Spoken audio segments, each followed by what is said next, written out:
నమస్తే అండి. మనం ఈ ఎపిసోడ్‌లో union government and state government గురించి మాట్లాడుతున్నాం. అంటే ఇప్పుడు ఫండమెంటల్ రైట్స్, డైరెక్టివ్ ప్రిన్సిపల్స్ ఇంకా డ్యూటీస్ అయిపోయాయి కాబట్టి ప్రభుత్వంలో ఉండే సంస్థలు వాటి గురించి తెలుసుకోవాలి. అయితే మనం యూనియన్ గవర్నమెంట్ అని అన్నప్పుడు యూనియన్ గవర్నమెంట్ కిందకి ఎవరెవరు వస్తారన్నది ముందు తెలుసుకోవాల్సిన అంశము. యూనియన్ గవర్నమెంట్ అని మనం ఎప్పుడు అన్నా కూడా యూనియన్ గవర్నమెంట్ కిందకి ఫస్ట్ వచ్చేది యూనియన్ ఎగ్జిక్యూటివ్ అని అంటాం. దాని తర్వాత యూనియన్ 3 అంగాలుంటాయి. Executive, legislature, judiciary. Union legislature, union judiciary. ఈ 3 కాకుండా ఇంకొక చాలా ముఖ్యమైన ఆఫీస్ యూనియన్ గవర్నమెంట్ కింద వస్తుంది. అది క్యాగ్, సిఏజీ. క్యాగ్ అన్న సంస్థ ఎగ్జిక్యూటివ్, లెజిస్లేచర్, జ్యుడిషియరీ మూడిటి కిందకి రాదు. అది వేరేగా ఉండే సంస్థ. యూనియన్ ఎగ్జిక్యూటివ్ కింద మనకి ప్రెసిడెంట్ వస్తారు, దాని తర్వాత వైస్ ప్రెసిడెంట్ వస్తారు, prime minister and council of ministers, తర్వాత అటార్నీ జనరల్, ఏజీ అని అంటాం, అటార్నీ జనరల్. ఈ ఈ ఆఫీసెస్ అన్నీ యూనియన్ ఎగ్జిక్యూటివ్ కిందకి వస్తాయి. వీరు కాకుండా సివిల్ సర్వీసెస్లో జాయిన్ అయ్యే ఆఫీసర్స్ అందరూ యూనియన్ ఎగ్జిక్యూటివ్ కిందకి వస్తారు. యూనియన్ లెజిస్లేచర్ని మనము పార్లమెంట్ అని పిలుస్తాము. పార్లమెంట్లో ప్రెసిడెంట్ ఉంటారు, 2 హౌజెస్ ఉంటాయి. ఒకటేమో 2 హౌజెస్, లోక్సభ ఇంకా రాజ్యసభ. అంటే వీటి గురించి మనం పార్లమెంట్ యూనియన్ లెజిస్లేచర్లో చదవాలి. జ్యుడిషియరీకి వచ్చేసరికి సుప్రీంకోర్టు. ఇది యూనియన్ గవర్నమెంట్లో ఉండే స్ట్రక్చర్. దీని గురించి ముందు మనకు అవగాహన ఉండాలి.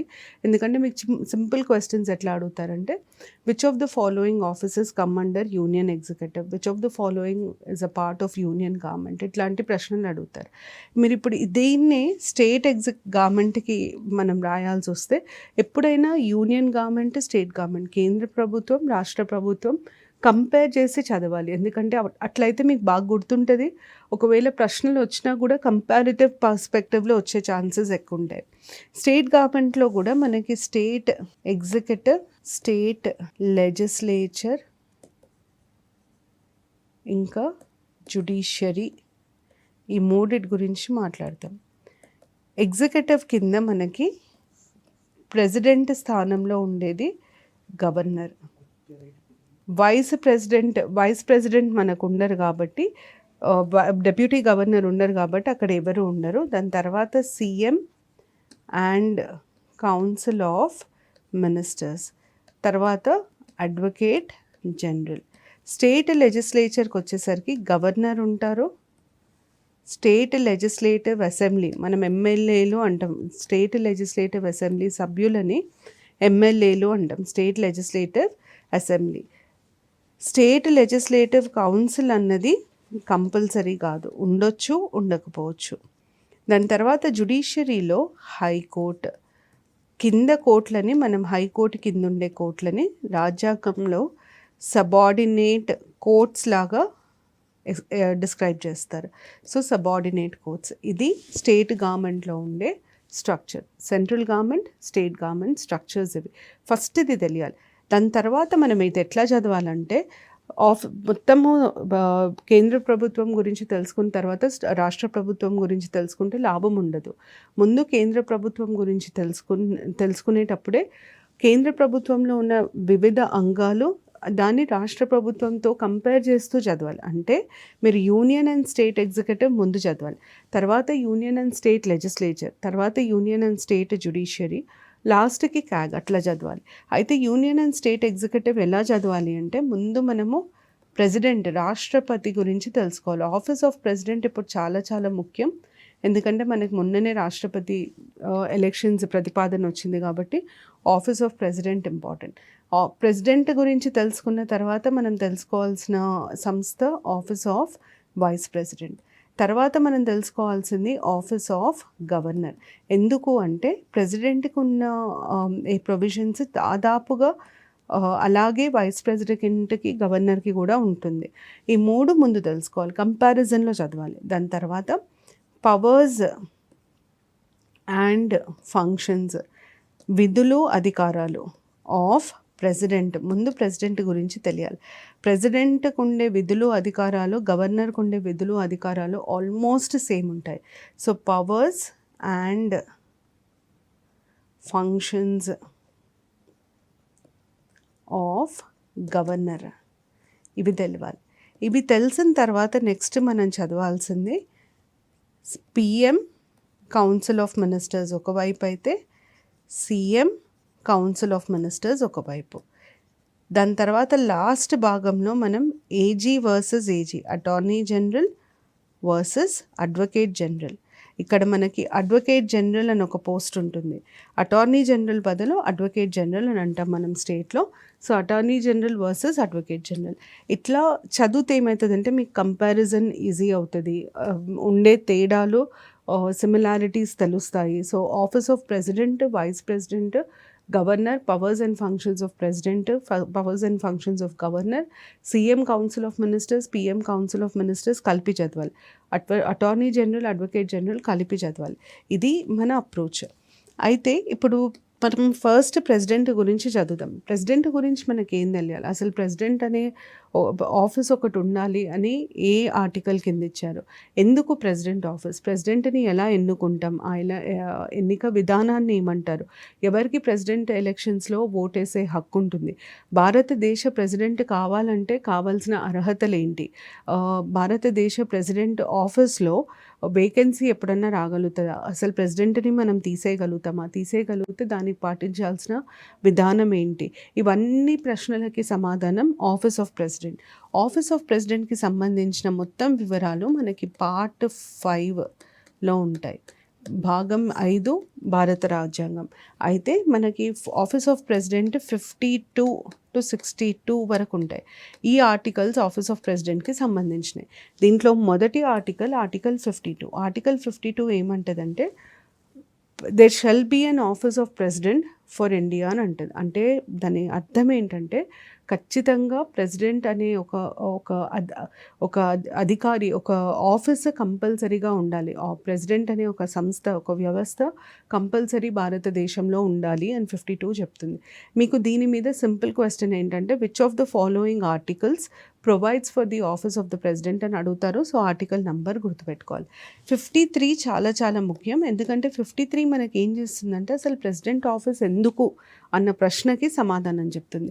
53 ప్రెసిడెంట్ విధుల గురించి చెప్తుంది. It deals with the duties of president. దీంట్లో 3 క్లాజెస్ ఉంటాయి. ఫస్ట్ క్లాజ్ ఏమంటుందంటే ఆల్ ఎగ్జిక్యూటివ్ పవర్, మొత్తం సెంటర్కి సంబంధించిన executive power vested in president అంటారు. అంటే మొత్తం ఎగ్జిక్యూటివ్ పవర్ అంతా ప్రెసిడెంట్కే ఇస్తున్నాము, మొత్తం ప్రెసిడెంట్ ద్వారానే అవ్వాలి. ఎగ్జిక్యూటివ్ పవర్ అంటే ఏమొస్తుంది, డే టు డే అడ్మినిస్ట్రేషన్ వస్తుంది. లెజిస్లేచర్ తీసుకొచ్చిన పాలసీస్ని కానీ లాస్ని కానీ ఇంప్లిమెంట్ చేసే పని ప్రెసిడెంట్ది. So all executive power is vested in the president. అర్థం ఏంటంటే president is the head of India అని అర్థం. President is the executive head of India. President పేరులోనే అన్నీ జరుగుతాయి అని అర్థం. అయితే దీనికి ఇంకా ఏమంటారు అంటే all executive power vested in president to be exercised directly by president. అంటే ఈ పనులు ఏవైతే ఉంటాయో ఎగ్జిక్యూటివ్ పనులు అవి ప్రెసిడెంట్ డైరెక్ట్గా చేయొచ్చు లేదా ఆర్ ఇండైరెక్ట్లీ అన్న పదం ఎందుకు ముఖ్యం అంటే ప్రెసిడెంట్ ద్వారా కాదు, indirectly by officers subordinate to president కింద పనిచేసే అధికారుల ద్వారా చెయ్యొచ్చు అని అర్థం. సబార్డినేట్ టు ప్రెసిడెంట్ కింద పనిచేసే అధికారులు కూడా చేయొచ్చు. కానీ ఇండైరెక్ట్లీ మీనింగ్ ఏంటంటే పేరు మాత్రం రాష్ట్రపతిది, రాష్ట్రపతి పేరులోనే అన్నీ జరగాలి. కానీ రాష్ట్రపతే చేయాలని రూల్ లేదు, రాష్ట్రపతి కింద పనిచేసేవారు కూడా చేయొచ్చు. ఆ కింద పని చేసేవారు prime minister, council of ministers కూడా అవ్వచ్చు. కానీ ఇక్కడ ఒక కండిషన్ ఉంది. ఇవన్నిటికీ కండిషన్ ఏంటంటే ఇన్ అకార్డెన్స్ విత్ కాన్స్టిట్యూషన్. దీని అర్థం ఏంటంటే మీరు రాజ్యాంగబద్ధులై పనిచేయాలి విత్ కాన్స్టిట్యూషన్. నేను రాష్ట్రపతిని, నాకు నచ్చినట్టు నేను చేస్తాను అంటే కుదరదు. రాజ్యాంగబద్ధులై పనిచేయాలి. మీకు ఈ విధింపబడ్డ విధులని మీరు రాజ్యాంగబద్ధంగానే నిర్వహించాలి అనే అర్థం ఇది. ఇది 53 first clause.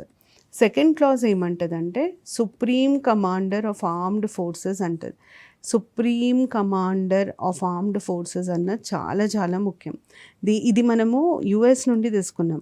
Of armed forces అంటే ఆర్మీ, నేవీ, ఎయిర్ ఫోర్స్, వీళ్ళు ముగ్గురు, ఈ 3 సేనలు ప్రెసిడెంట్ పర్యవేక్షణలో పనిచేస్తాయి అని దీని అర్థం.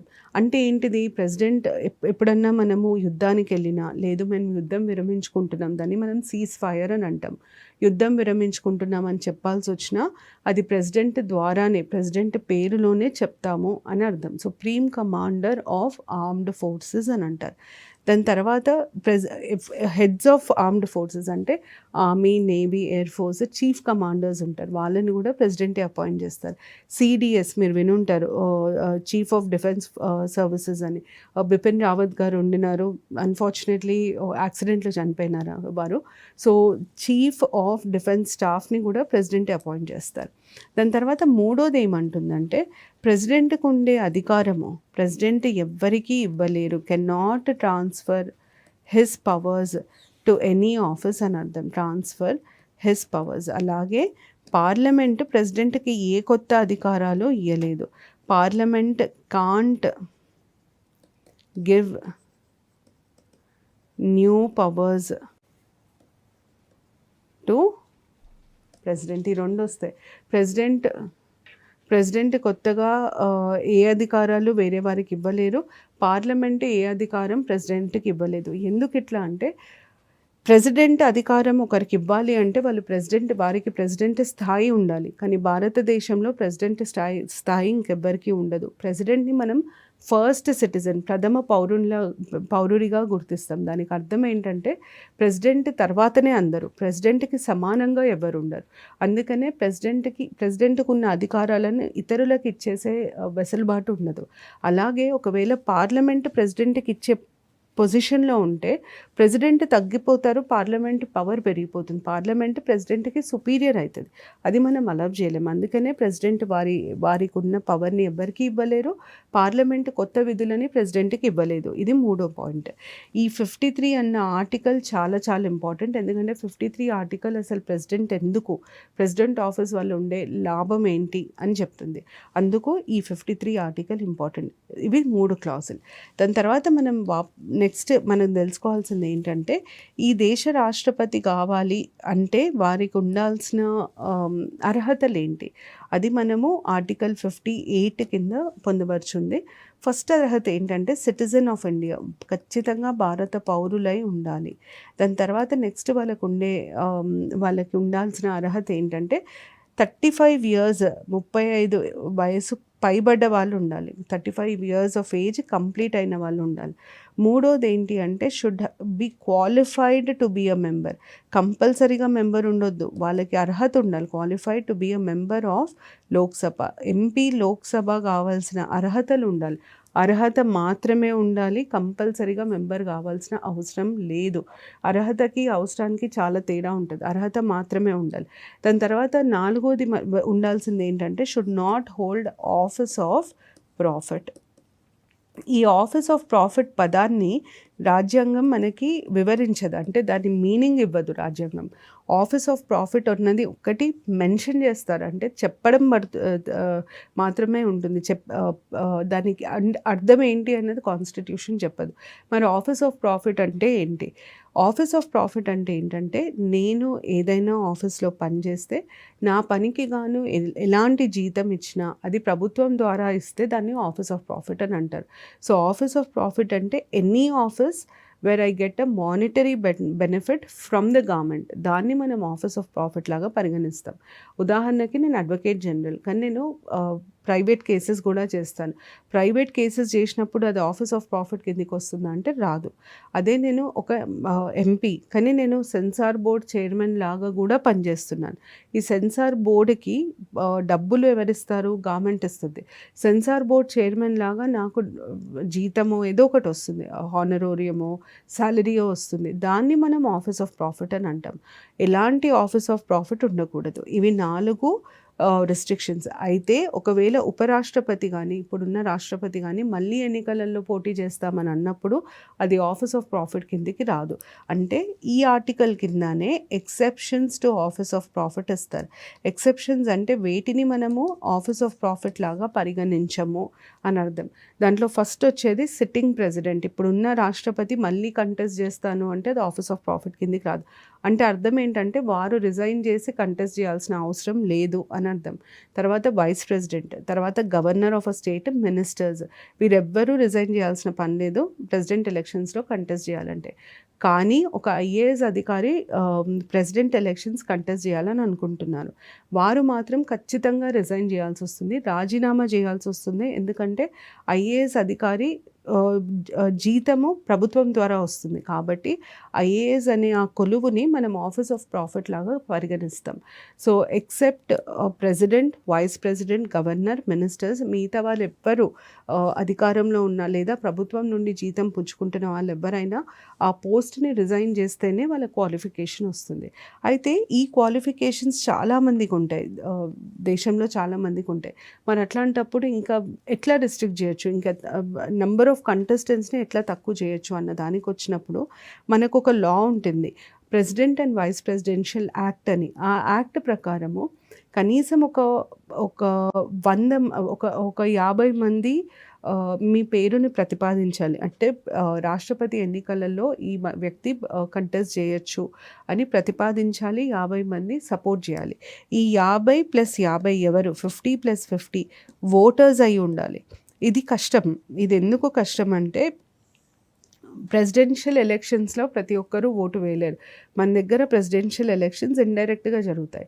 సో ఇండైరెక్ట్గా జరిగినప్పుడు చాలా తక్కువ మంది, దగ్గర ఒక 10-12 వేల మందికి మాత్రమే ప్రెసిడెంట్ ఎలక్షన్స్లో ఓటేసే హక్కు ఉంటుంది. ఈ 10-12 వేల మంది కూడా వాళ్ళ పార్టీ పరంగా పార్టీ ఏం చెప్తుందో చూసి దాని ప్రకారంగానే ఓటేస్తారు, కానీ ఇండివిజువల్గా ఓటేయరు.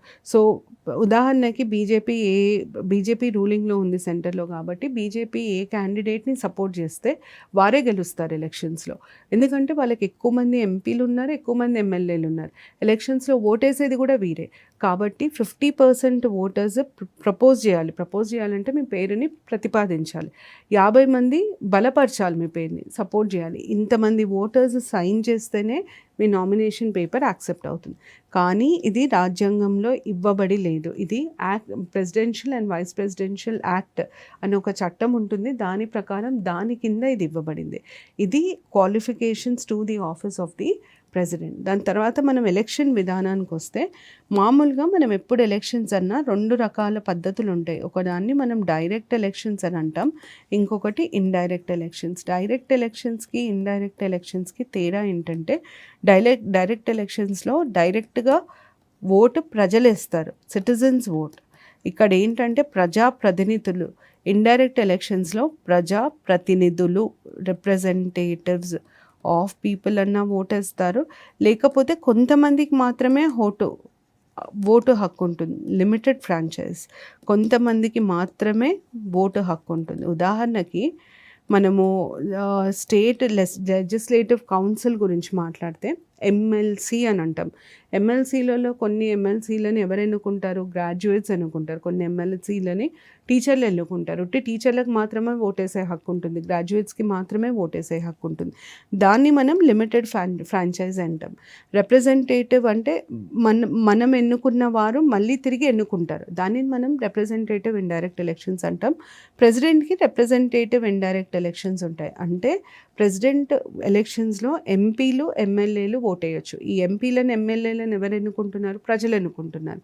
అయితే ఈ డైరెక్ట్ ఎలక్షన్స్ విధానాన్ని మనము first past the post system అని కూడా అంటాం.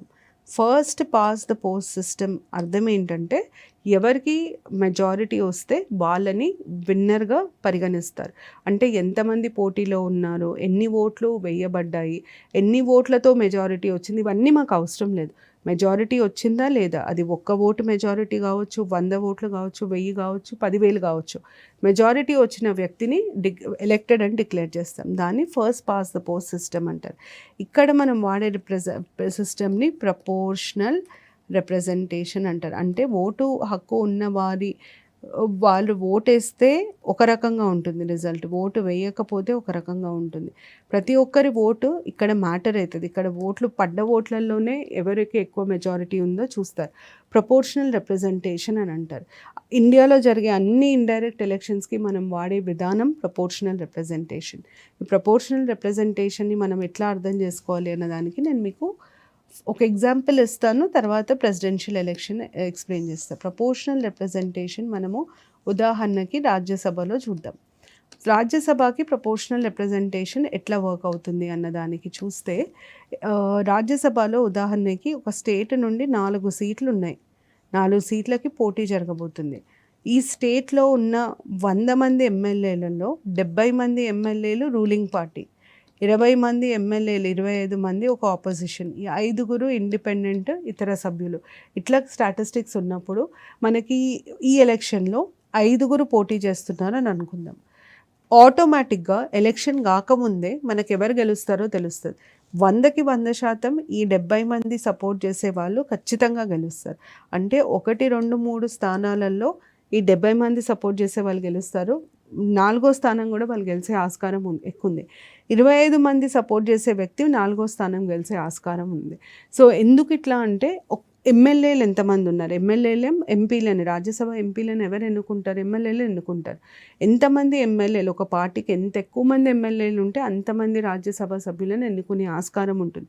దాన్ని మనం ప్రపోర్షనల్ రిప్రజెంటేషన్ అంటాం. అంటే ఇక్కడ మన రిప్రజెంటేషన్, మనం ప్రాతినిధ్యం ఎట్లా ఇస్తున్నాము అంటే, మనకుండే ఎమ్మెల్యే సీట్లను ఆధారపరుచుకొని ఇస్తున్నాం. On basis of representation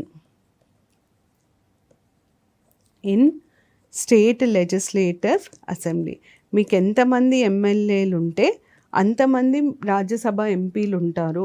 proportion, ఎమ్మెల్యేలు ఎక్కువ మంది ఉంటే ఎక్కువ మంది రాజ్యసభ ఎంపీలు ఉంటారు. దాన్ని ప్రపోర్షనేట్ అని అంటారు. ఇది రాజ్యసభకు సంబంధించి. అయితే ప్రెసిడెంట్ ఎన్నికలకి సంబంధించి ఎట్లా ఉంటుందంటే, ప్రపోర్షనల్ రిప్రజెంటేషన్ 2 సగాలుగా డివైడ్ అవుతుంది. ఇప్పుడు ఇది 100% ఓట్లు అనుకోండి. 50% ఓట్లు రాష్ట్రాల నుండి రావాలి, 50% ఓట్లు ప్రజల నుండి రావాలి. అంటే 50% రిప్రజెంటేషన్ ఎవరికి ఇస్తున్నాం మనము, రాష్ట్రాలకు ఇస్తున్నాం. 50% రిప్రజెంటేషన్ ఎవరికి ఇస్తున్నాము, ఈ దేశ ప్రజలకు ఇస్తున్నాం. ఈ రిప్రజెంటేషన్ ఎవరి ద్వారా చేస్తున్నాము, ఎమ్మెల్యేలకి ఓటు హక్కు ఇస్తాం. ఈ రిప్రజెంటేషన్ ఎంపీలకి ఓటు హక్కు ఇస్తాం. కానీ ఇక్కడ ఒక చిక్కు సమస్య ఉంది. చిక్కు సమస్య ఏంటంటే, ఎంపీలని మీరు చూస్తే, లోక్సభ 2, రాజ్యసభ 2 ఎంపీలు కలిపి చూస్తే మీకు దగ్గర 780 ఎంపీలు మాత్రమే ఉంటారు. అదే మీరు ఎమ్మెల్యేలు మొత్తం 28 స్టేట్లలో, ఢిల్లీలో, పుదుచ్చేరిలో కలిపి కౌంట్ చేస్తే దగ్గర 8,000 వరకు ఉంటారు. అట్లాంటప్పుడు ఎట్లా ప్రపోర్షనల్ రిప్రజెంటేషన్? ఎందుకంటే వీరి ఓటుని నేను ఒక్క ఓటులాగా లెక్క పెడితే వీరికి 8,000 ఓట్లు ఉన్నట్టు, వీరి ఓటుని నేను ఒక్క ఓటులాగా లెక్క పెడితే వీరికి 780 ఓట్లు మాత్రమే ఉన్నట్టు. అంటే ఎక్కువ శాతం స్టేట్స్కే పవర్ ఉంటుంది, ఎన్నుకోవడానికి ప్రజలకి తక్కువ ఉంటుంది అని అర్థం. కానీ మనం అట్లా ఉండనివ్వకూడదు. ఎందుకంటే మనం ఏమంటున్నాం, 50% ప్రజల నుండి రావాలి, 50% రాష్ట్రాల నుండి రావాలి అని అంటున్నాం. దీనివల్లనే మనకి ప్రెసిడెన్షియల్ ఎలక్షన్ సిస్టమ్ చాలా డిఫరెంట్గా ఉంటుంది. ఇది మీరు అర్థం చేసుకోవడానికి కొంచెం కాంప్లికేటెడ్ ఉంటుంది. కాబట్టి నేను ఒక చిన్న ఎగ్జాంపుల్ చెప్పి మీకు దాని మీనింగ్ చెప్తాను. ఎగ్జాంపుల్ని మీరు ఫాలో అవ్వగలిగితే మీకు అర్థమవుతుంది. మన దగ్గర ఉదాహరణకి 3 రాష్ట్రాలు ఉన్నాయి అనుకుందాం. A, B, C అని 3 రాష్ట్రాలు ఉన్నాయి. మొదటి రాష్ట్రం Aలో 10 లక్షల పాపులేషన్ ఉంది అనుకుందాం. ఈ 10 లక్షల పాపులేషన్ని ఆ రాష్ట్రంలో 200 మంది ఎమ్మెల్యేలు ఉన్నారు అనుకుందాం. ఇది ఎమ్మెల్యేల సంఖ్య, ఇది పాపులేషన్ సంఖ్య. ఈ 200 మంది ఎమ్మెల్యేలతోని 10 లక్షల మందిని నేను డివైడ్ చేసినప్పుడు ఏమొస్తుంది, 5,000 వస్తుంది. ఒక్క ఓటు విలువ 5,000 అని అర్థం. అంటే ఒక ఎమ్మెల్యే ఓటు వేసినప్పుడు దాని విలువ 5,000. స్టేట్ ఏ ఎమ్మెల్యే ఓటు వేసినప్పుడు ఆ ఓటుని ఒకటిలాగా కౌంట్ చేయరు, 5,000 లాగా కౌంట్ చేస్తారు. ఎంతమంది ఎమ్మెల్యేలు ఉన్నారు, 200 మంది ఎమ్మెల్యేలు ఉన్నారు. అంటే 10 లక్షలు ఓటు విలువ, ఈ స్టేట్కి ఉన్న ఓటు విలువ 10 లక్షలు. అలాగే బికి మనము 30 లక్షల మంది ఉన్నారనుకుందాం పాపులేషన్, వీళ్ళకి 600 ఎమ్మెల్యేలు ఉన్నారనుకుందాం. ఇవన్నీ ఉదాహరణలండి మీకు అర్థం కావడానికి. 5,000, ఇది కూడా 5,000 వచ్చింది. సో 5,000 మంది ఇంటూ 600, ఇది కూడా మీకు 30 లక్షలు వస్తుంది. తర్వాత ఈ రాష్ట్రంలో 20 లక్షల మంది మాత్రమే ఉన్నారనుకుందాం, కానీ వీరికి 200 మంది ఎమ్మెల్యేలు ఉన్నారనుకుందాం. అట్లాంటప్పుడు ఏమవుతుందంటే ఒక్క ఎమ్మెల్యే ఓటు విలువ 10,000. 10,000 ఇంటూ 200 మంది ఎమ్మెల్యేలు అంటే ఇది మళ్ళీ 20,000. ఇప్పుడు నేను ఏం చేస్తానంటే ఈ 10,000, 20,000, 30,000ని లెక్కబెట్టి యాడ్ చేస్తే నాకు 60 లక్షల మంది, 60 లక్షల మంది ప్రజలు ఉన్నట్టు. మొత్తం ఓటు విలువ ఏబిసి రాజ్యాలకు కలిపి 60,000. ఈ 60 లక్షల్ని నేను ఉదాహరణకి మన దగ్గర 500 మంది ఎంపీలు ఉన్నారు అనుకుందాం. 500 మంది ఎంపీలతో డివైడ్ చేస్తా. అప్పుడు ఏమవుతుందంటే ఇది 3. ఒక్క ఎంపీ ఓటు విలువ 30,000. ఒక ఎంపీ ఓటు వేశారంటే ఆయన విలువ 30,000 ఇంటూ ఎంతమంది ఎంపీలు ఉన్నారు, 500 మంది ఎంపీలు ఉన్నారు. అంటే ఇది మళ్ళీ ఎంత అవుతుంది, 60 లక్షలు అవుతుంది. అంటే మీరు గమనిస్తే మొత్తం అన్ని రాష్ట్రాలది కలిపి ఓటు విలువ 60 లక్షలు, ఎంపీలందరి కలిపి ఓటు విలువ 60 లక్షలు. అది సమానం. 50% ఎంపీల నుండి రావాలి, 50% ఎమ్మెల్యేల నుండి రావాలి. రాష్ట్రం ఏ నుండి ఉన్న ఎమ్మెల్యే ఓటేసినప్పుడు దాని విలువ 5,000 లాగా పరిగణిస్తారు. అంటే 1 లాగా కౌంట్ చేయరు, 5,000 లాగా కౌంట్ చేస్తారు. స్టేట్ బి ఎమ్మెల్యే ఓటేసినప్పుడు కూడా 5,000 లాగా కౌంట్ చేస్తారు. స్టేట్ సి ఎమ్మెల్యే ఓటేసినప్పుడు ఒక్క ఓటుని 10,000 లాగా కౌంట్ చేస్తారు. అలాగే మనము ఎంపీ ఓటు చూసుకుంటే ఒక్క ఎంపీ ఓటుని 30,000 లాగా కౌంట్ చేస్తారు. ఎందుకు ఇట్లా వేరు వేరు వాల్యూస్ ఇస్తారు అంటే ఓవరాల్ టోటల్ సేమ్ ఉండాలి. ఇక్కడ 60 లక్షలు వచ్చింది, ఇక్కడ 60 లక్షలు వచ్చింది. ఈ టోటల్, ఈ సమానత్వం కోసం మనం ఈ సిస్టమ్ని ఇవాల్వ్ చేస్తాం. అంటే ఎలక్షన్స్లలో పాపులేషన్ది చాలా పెద్ద రోల్ ఉంటుంది. ఒక రాష్ట్రంలో ఎంత పాపులేషన్ ఉంటే వారికి అంత ఓటు విలువ పెరుగుతుంది. ఆ రాష్ట్రం పాపులేషన్ మీదనే ఆ ఎమ్మెల్యే ఓటు విలువ ఆధారపడి ఉంటుంది. ఎంపీల ఓటు విలువ అన్ని ఎమ్మెల్యేల ఓటు విలువని యాడ్ చేసిన తర్వాత తీస్తారు. అంటే మీరు ఏ రాష్ట్రం ఎంపీ అయినా సరే మీ ఓటు విలువ మాత్రం 30,000 ఉంటుంది. కానీ మీరు ఏ రాష్ట్రం ఎమ్మెల్యేనో దాన్ని బట్టి మీ ఓటు విలువ ఉంటుంది. ఈ సిస్టమ్ని మనం ఇవాల్వ్ చేసాము ప్రెసిడెన్షియల్ ఎలక్షన్స్కి. అందుకనే ప్రెసిడెన్షియల్ ఎలక్షన్ సిస్టమ్ కొంచెం కాంప్లికేటెడ్ ఉంటుంది. అయితే ఇక్కడ మనం వాడేది 1971 సెన్సస్ మాత్రమే, 2011 సెన్సస్ వాడట్లేదు. ఇప్పటి వరకు మనం 1971 సెన్సస్ ఆధారంగానే క్యాలిక్యులేషన్స్ చేసుకుంటూ వస్తున్నాం. ఇది బేసిక్ ఇన్ఫర్మేషన్ ప్రెసిడెంట్ ఎలక్షన్స్ గురించి. ఈ ఎపిసోడ్లో మనము యూనియన్ గవర్నమెంట్, స్టేట్ గవర్నమెంట్లో ఏ ఆఫీసెస్ ఉంటాయి, ప్రెసిడెంట్కి సంబంధించిన కొన్ని ఆర్టికల్స్, అంటే ప్రెసిడెంట్ ఆఫీస్ అనేది ఉండాలి, ప్రెసిడెంట్ ఎందుకు ఉండాలి, ప్రెసిడెంట్గా ఎన్నిక కావాలంటే కావాల్సిన అర్హతలు, ప్రెసిడెంట్ ఎన్నిక విధానం ఎలా ఉంటుంది, ప్రెసిడెంట్ని ఎవరు ఎన్నుకుంటారు, ఇంతవరకు మనం డిస్కస్ చేశాము. ప్రెసిడెంట్ ఎన్నిక విధానం గురించి నేను నెక్స్ట్ ఎపిసోడ్లో కంటిన్యూ చేస్తాను. అంటే దాంట్లో కొన్ని ప్రిన్సిపల్స్ ఉంటాయి, ప్రిన్సిపల్స్ ఆఫ్ ఈక్వాలిటీ అంటాం, ప్యారిటీ అంటాం. ఆ మొత్తం ఎలక్షన్ విధానాన్ని నెక్స్ట్ ఎపిసోడ్లో ఎక్స్ప్లెయిన్ చేస్తాను. అలాగే ప్రెసిడెంట్ ఎలక్షన్స్లో ఓటు వేసే హక్కు ఎవరికి ఉంటుంది, ఇప్పుడు మీకు అర్థమై ఉంటుంది ఓటు వేసే హక్కు ఎమ్మెల్యేలకి, ఎంపీలకు ఉంటుంది.